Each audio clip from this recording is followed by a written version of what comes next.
So first off, we're going to be checking in on our little experiment. Have things changed? Yeah. There's a lot of dust in there. You think it's dust? It's not dust. It's the copper from off the thing. Where's the copper? On the bottom. Okay, all the copper, or quite a bit of the copper from the copper sulfate, is now solidified and it's sitting on the bottom. You can see there's a lot of copper sitting there. Like if we, we're able to, melt it all together. Like if we could dry it off from everything else that's in there and we could melt it all together, we could draw it out into a copper wire. Okay, what is the liquid at this point? What's in the liquid? Other than the copper sitting at the bottom. Do we remember what we started with? Well, we started with blue stuff, yes. So first off we said, hey, we have an iron strip that we put inside of there. Okay? And we combine that with, sorry, I forgot the copper. Copper sulfate. So this is copper, and there's my sulfate. And when I combine those with water, they split up into ions.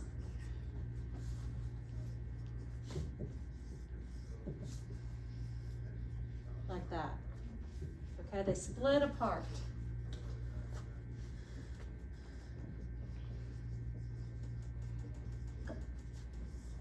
And then we got solid copper out. It started solidifying. So what's left? What is the water?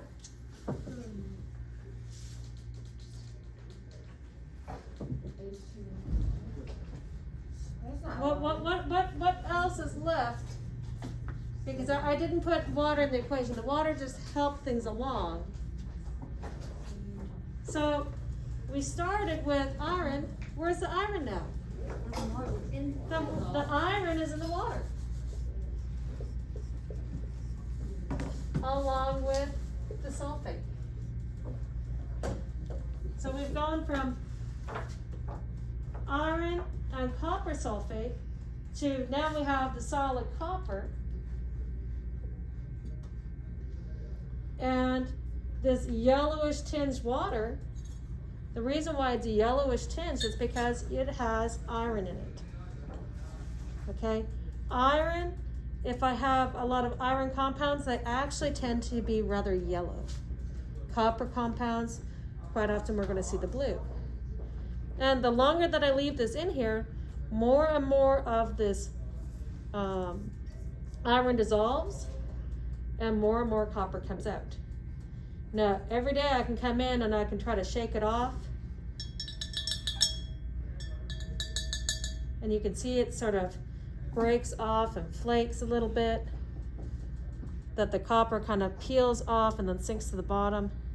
And so if I stir this up, you can see really close to the side, all that copper sitting there.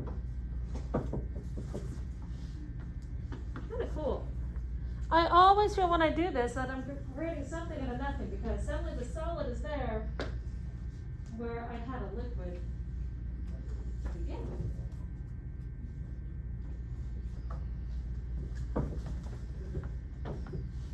Kind of cool, huh? Your question, Bella? Yes, so the copper sitting at the bottom, does it still have metal properties or non-metal properties? This has metal properties because copper is metal. So when it's...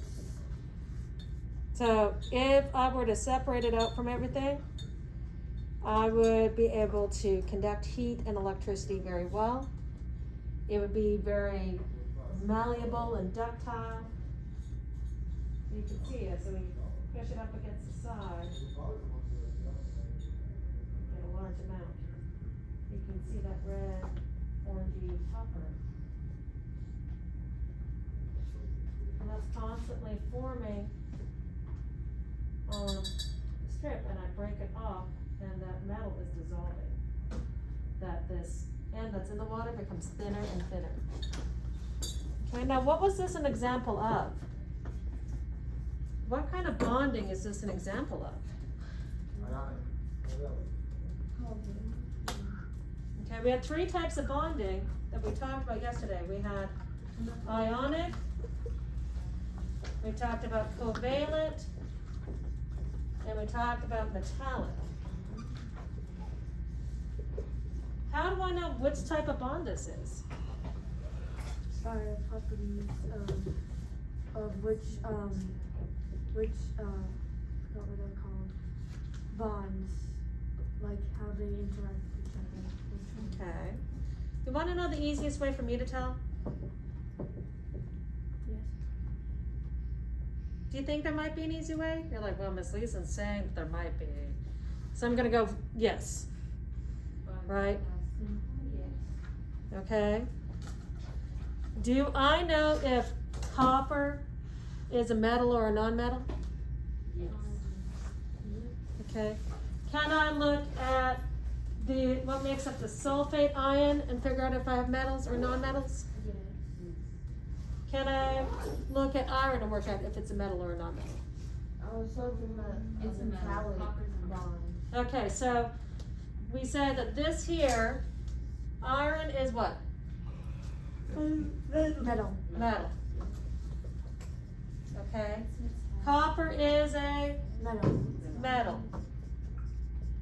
How about sulfur and oxygen? Non-metal. Both of those are non-metals. Also, it's ionic bond. Ah, okay, so Harmony says she thinks it's an ionic bond. Why? Because ionic bond is non-metals and metals. So whenever I try to combine metals and non-metals, I'm forming ionic bonds. What kind of things were required for covalent bonds?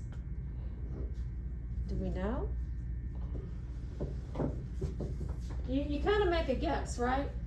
We've always said, hey, metalloids, they can vary. Like sometimes they act like metals, sometimes they act like non-metals. So we're just gonna like kind of ignore them for now because they're not that important for us to understand the basics of bonding. They're important if we're trying to, perfect our knowledge of bonding. But for understanding these basics, we're just gonna leave them out. Okay? So if the combination of both types is ionic, how about metallic? Let's go with that first. Like that sounds pretty easy. If I have a metallic bond, what does that involve? What do we think? Metal. Wait. Metal. Wait, what? It's metal. It involves metal.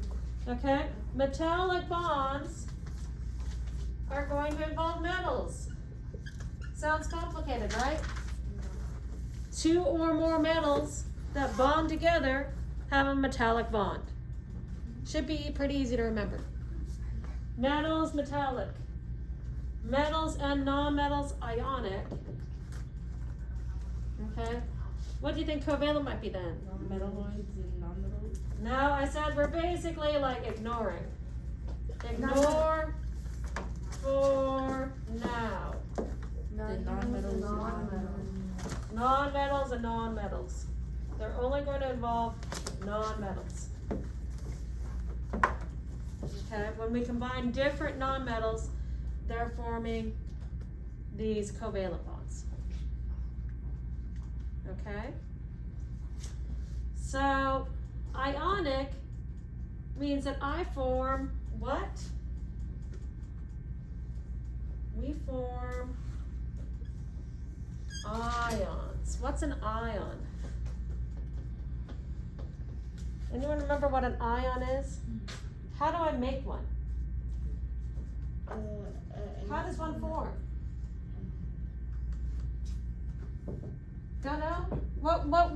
What is involved with all of this bonding? What was like the thing? Chemical? No, we're not talking chemical reactions yet. There's a particular part of the atom that's causing all this to happen. The amount of atoms in the element. No. The amount of atoms in the element, you're telling me the same thing. Like atoms and element kind of go hand in hand. But what were the parts of an atom? We have protons, neutrons, electrons. Valence electrons. What about valence electrons? What are those? I agree. What are those? What are the valence electrons? Oh,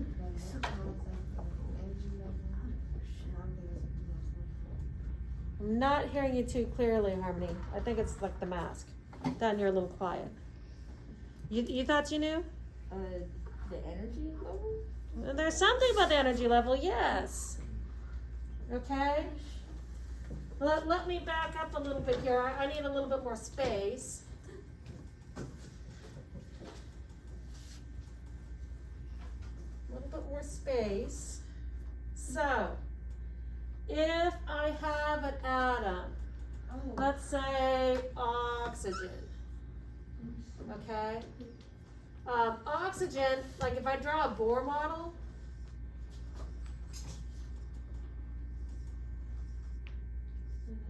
okay, like I'm just gonna say like, hey, here's my nucleus, right? And I know that oxygen is group 16. Oh, sorry, group 16 is important, but I need to know it has an atomic number of 8. And that definitely makes sense to me. Okay, so this is oxygen, which is group 16, atomic number equal to 8. That means that I have 8 protons, in a lot of cases 8 neutrons, and I need 8 electrons.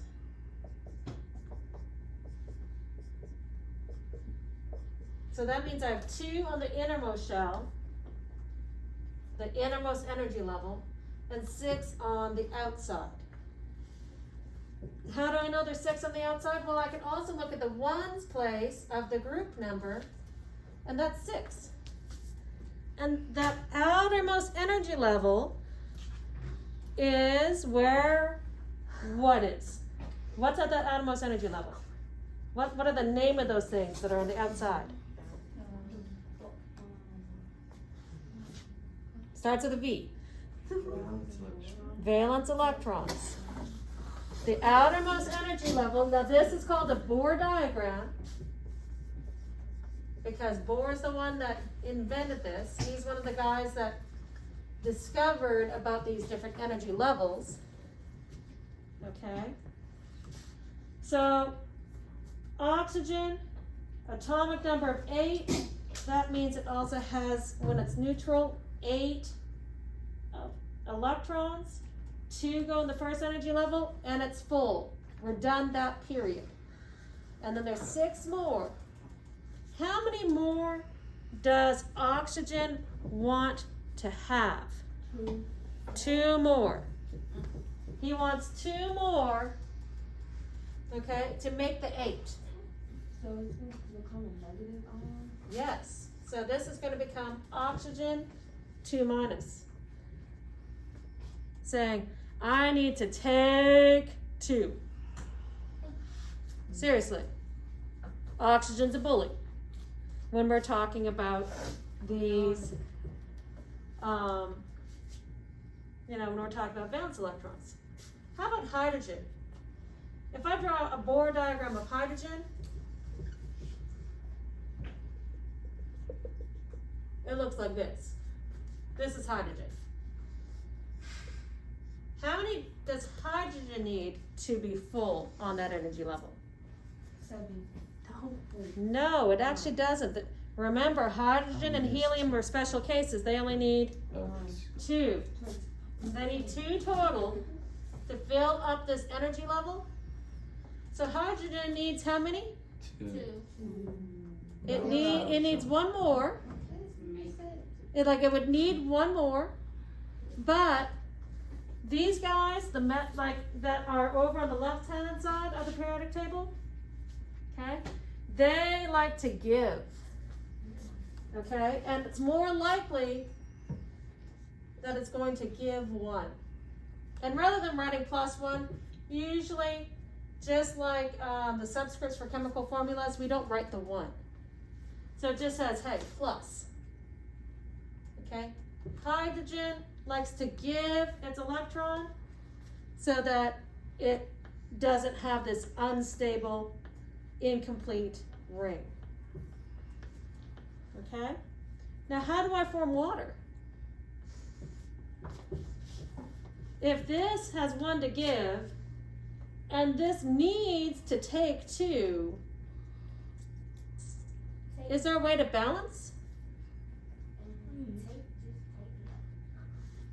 Like if I combine H and I combine O with it, and this has a positive and this has 2 negative, does that equal 0? How does +1, or 1 plus and 2 minus, how does that combine to be 0? It's gonna be -1. That would still be -1. How can I make it balance? That's the Bella? 2 hydrogen atoms. Bella says, hey, what if we take 2 of these? That would change this. Instead of just 1, we take this and we multiply by 2 of them. So we'd have 2 plus, 2 minus, it's gonna be 0. and now it's 0. This is why it's H2O. Okay? This is why it's H2O. So what are people doing on their computers right now? Because they're not really looking at the screen. I'm checking out. You're doing what? Checking out solar. I'm not sure of that. Do you think that our discussion might be important? I have a question. It helps you pass the tests. So, what if, let's say hydrogen loses all of its valence electrons, like all of them, it Yeah. has no electrons left. What would happen? Like, would it? Nothing. That's normal. That's normal. That's Would you normal. stay- Would it gain? Would it try to gain more electrons, No. or? It doesn't need them. Serious. It's the way it works. That's what happened with this. It had that one little only electron and it handed it over to the oxygen. So it doesn't have any electrons anymore? No. Didn't need it. Not when it's bonded together. So when a atom loses or gains a valence electron, it's always gonna lose a negative charge. Okay. If it loses an electron, if it gives it away, it's going to become positive.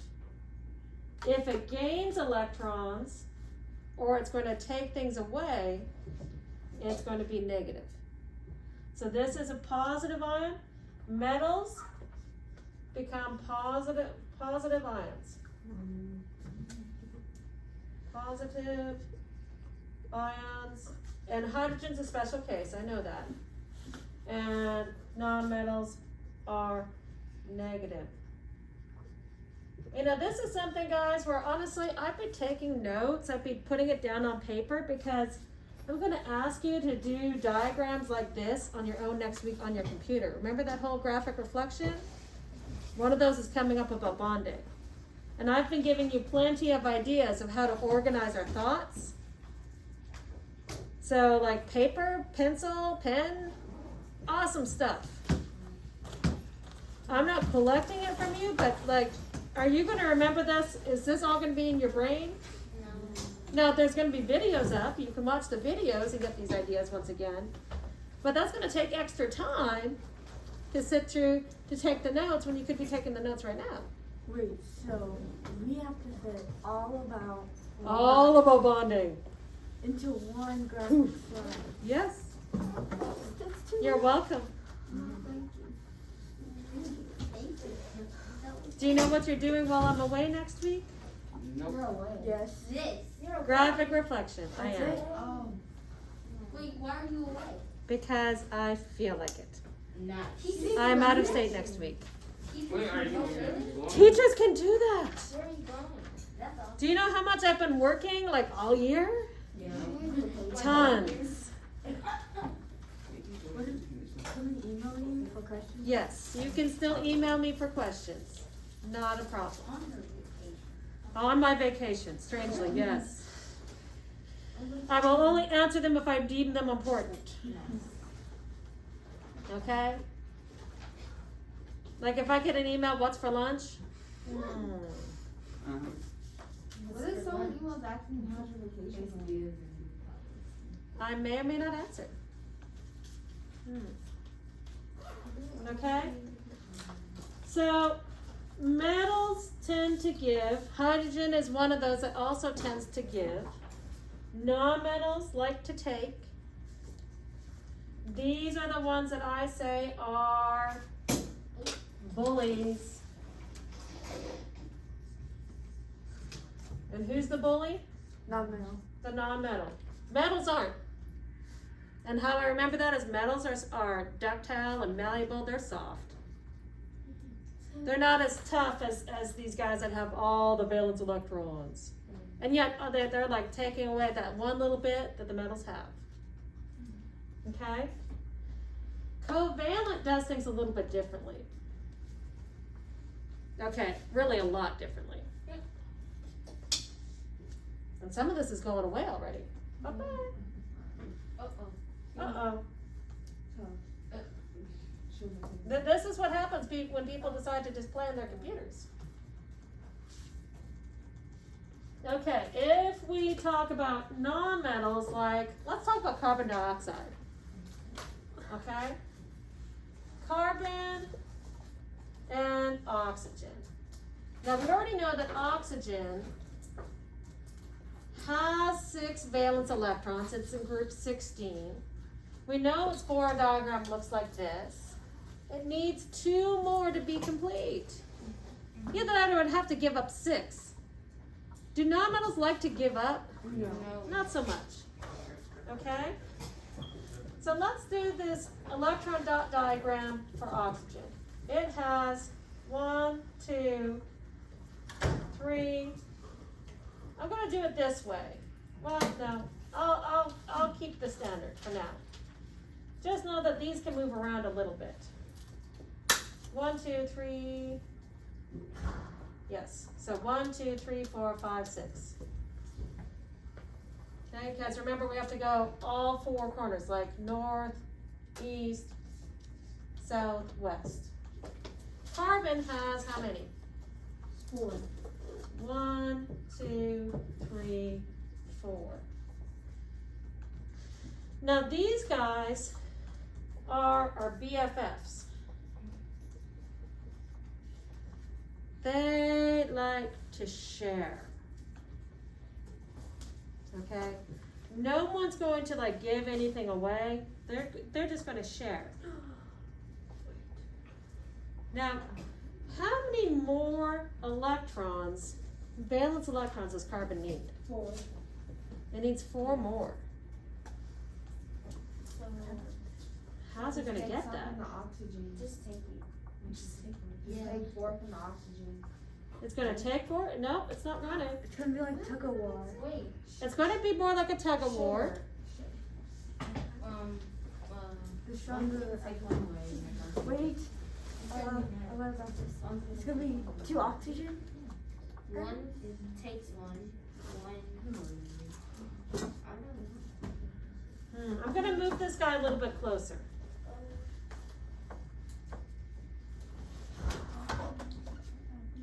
Because Bella tells me she thinks there's going to be another oxygen atom because this is CO2 that we're talking about. Yeah.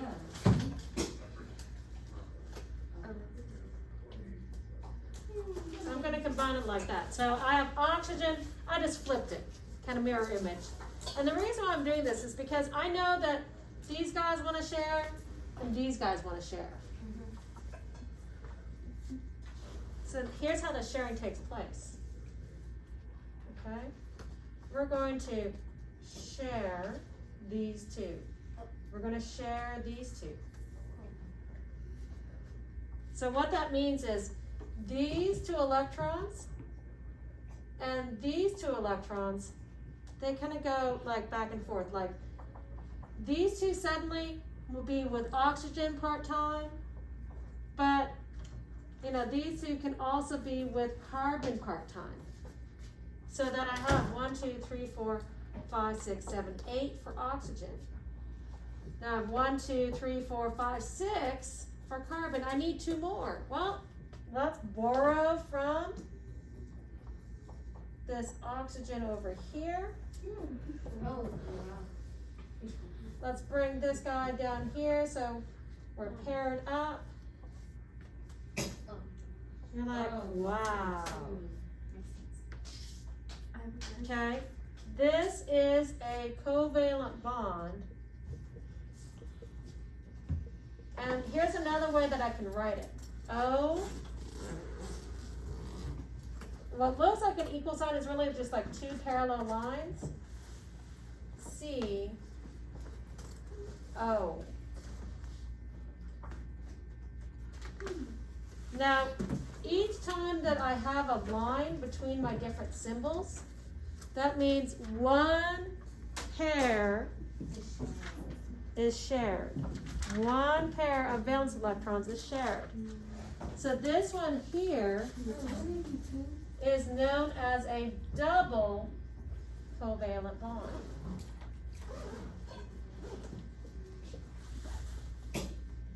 Double covalent bond.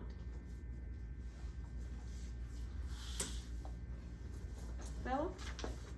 So I read about something that the oxygen, like, they chew by ocean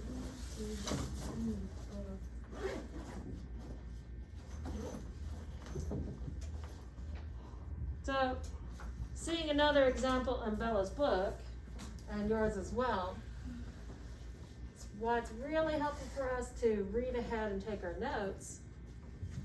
How about if I have nitrogen gas?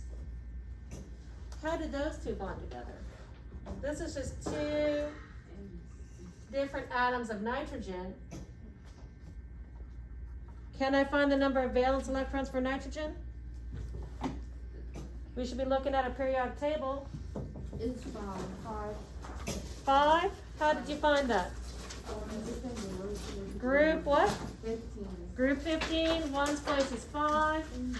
So 1, 2, 3, 4, 5.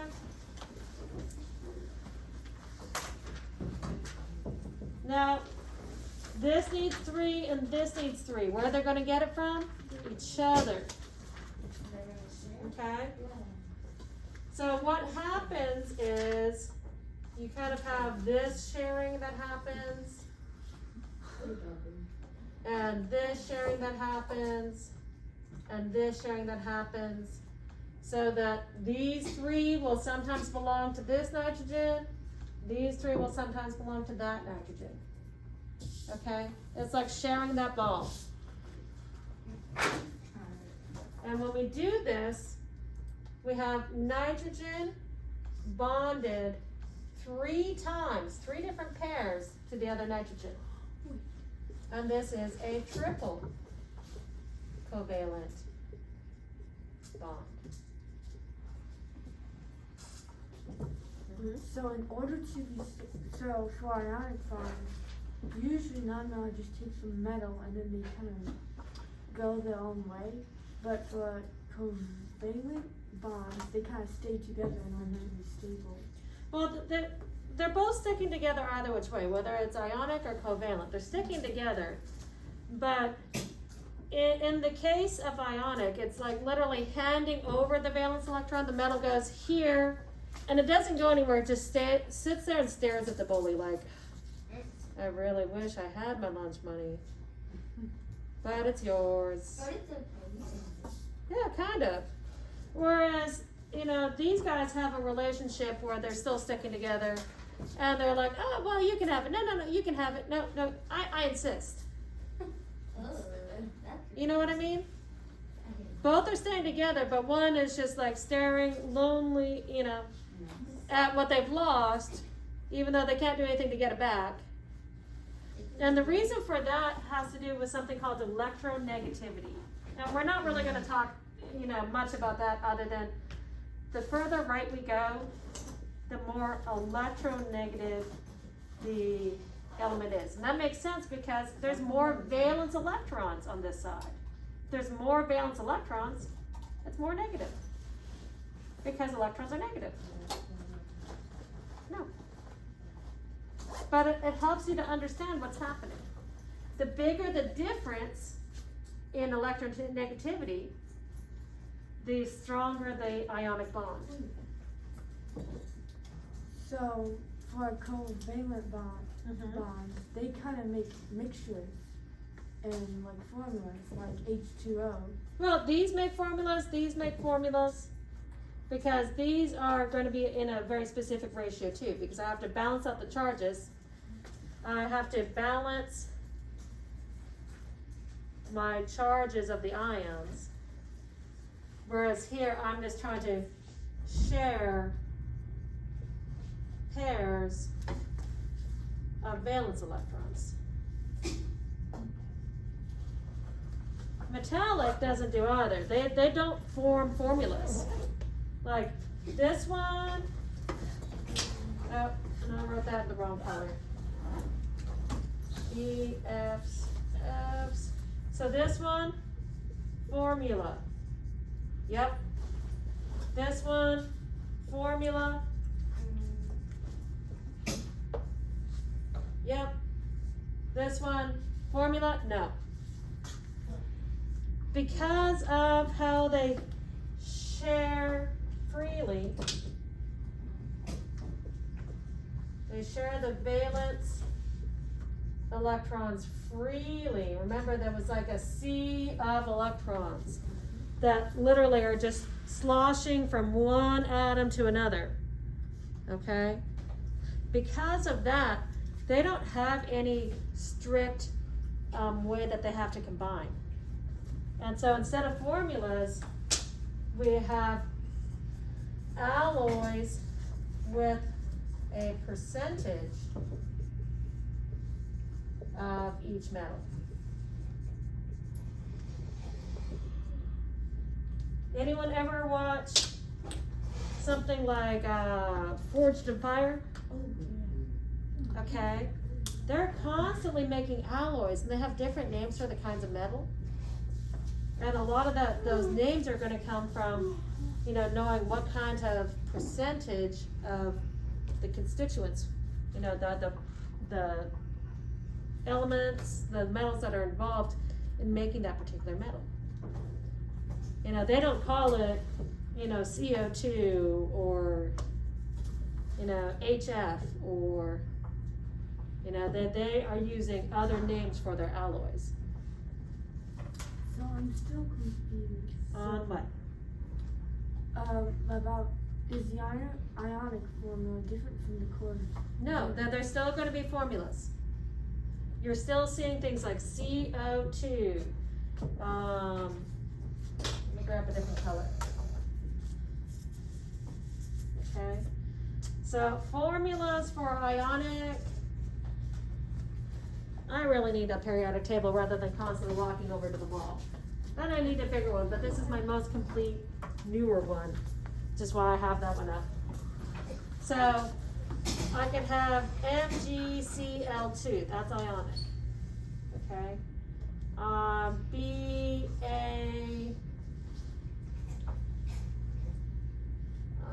BaS, that's ionic. I could have CCl4.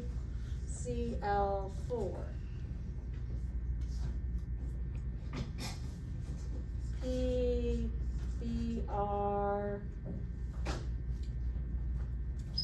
That one's more complicated than that.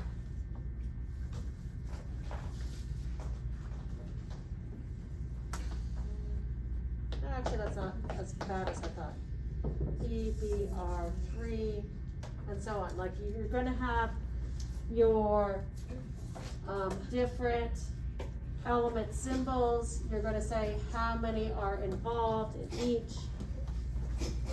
How many need to combine. But in this case, or here, we know that these will have things that form ions where Mg is really giving up 2 and Cl wants to take away 1.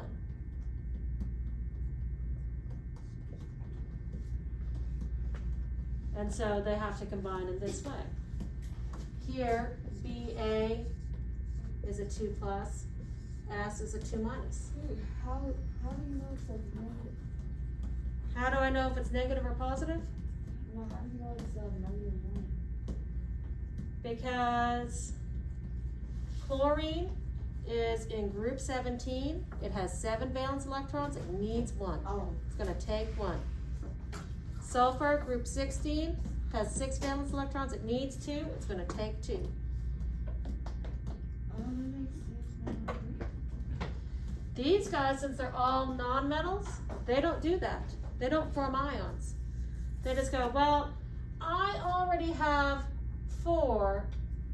You need, you have 7. So if you have, if you have 4 and you have 7, and we both need 8, well, let's figure out how to share that. Okay? And so for CCl4,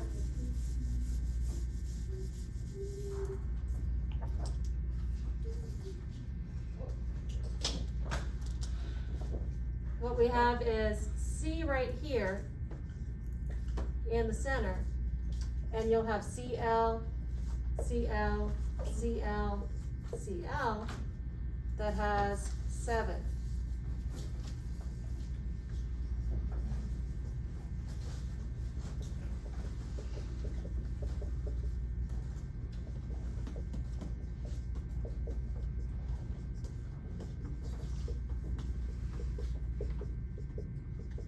And the reason why I drew it this way is I can see all the ones that bond together. So I could do the same sort of thing with the electron dot diagrams here, but what happens with these, like if I have MgCl2, Mg has 2, Cl has 7. Are you gonna be able to use the periodic table? Yes, you'll definitely be using the periodic table.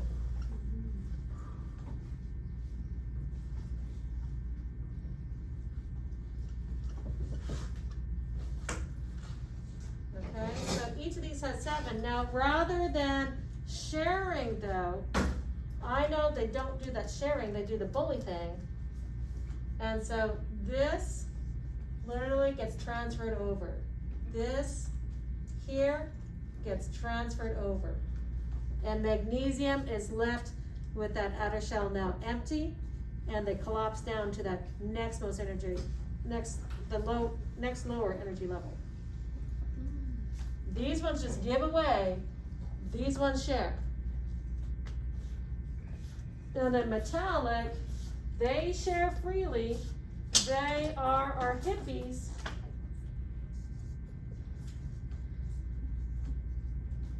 Okay, because what we have is all these positive metal ions, kind of, because these electrons are floating and going wherever they need to go.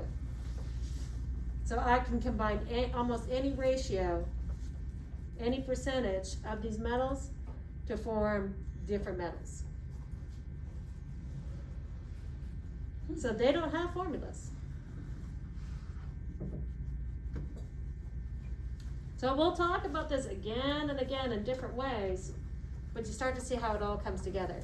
Is it important for us to know on the periodic table where a metal is, where a non-metal is? Yes. Yeah. Do I know, which has more or less valence electrons? Can I figure out the number? Yes. I can work out how are they bonding together based upon are they metal or non-metal or both. So I can work out what happens with their valence electrons. Are they giving and taking? Are they sharing with each other? Are they going to share with whoever's nearby?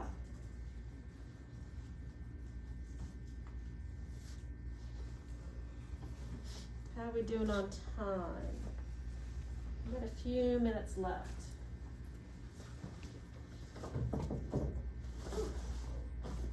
Let me take a look at something here. Now remember, of course, that you can find the class videos if you need to review things on the playlist. There's a couple more things that are going to be due, like the Cornell notes on the covalent bonds, a couple quick activities. I want to take a look at this one here. So we've talked about what a chemical bond is. We've talked about why elements bond, valence electrons, dot diagrams, finding the number of them, 4 diagrams. One thing that we need to talk about, I guess, is the strength. You know, what's stronger, what's weaker? What do you think is going to be the weakest kind of bond that's kind of easier to break? What do you think? Ionic. Why? You think that's going to be easy? No, it's gonna be hard. Which one's going to be the easy one? I think the metallic, Why is that?